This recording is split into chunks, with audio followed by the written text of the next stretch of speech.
Beasts of No Nation was released on Netflix back in 2015 and was directed by Cary J. Fukunaga. If you're unfamiliar with this director, he directed the first season of True Detective, which I absolutely love.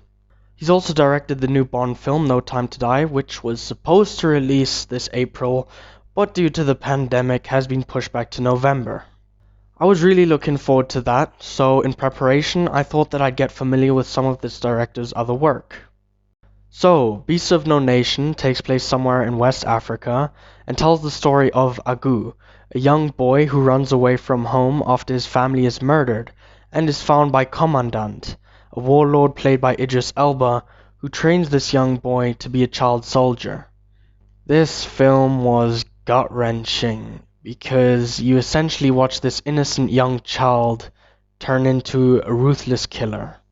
What Cary J. Fukunaga does so well here, which he also did in True Detective, is challenging the audience by exploring some really dark, gross, messed up, but unfortunately realistic aspects of this world.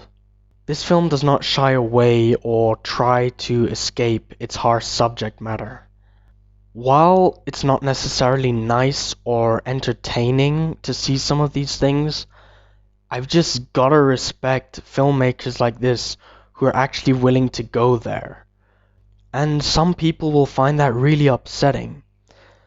I personally thought that it was really well handled.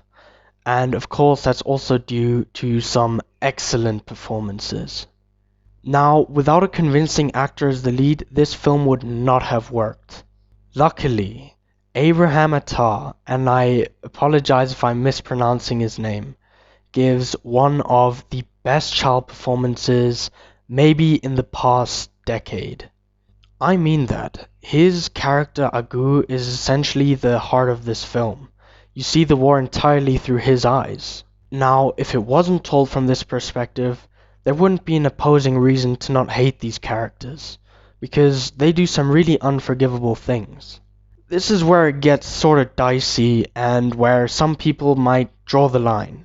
But because we've been introduced to Agu before he's a soldier, we don't think what he does is okay, but we understand with all the tragic things that have happened to him why he falls down this path. Idris Elba was also really great in the film as a leader of this child army of his. We see how he manipulates them into doing these things. In fact, everyone does a fantastic job. Another thing I liked was the handheld style they used. I thought it really added to the intensity. They do a lot of visually interesting things. For example, when some of the characters are on drugs, the colors change in very strange ways, and I thought it looked really cool. This film isn't for everybody, but if it sounds like something you'd be interested in, then go check it out. I'd highly recommend it. I thought it was great.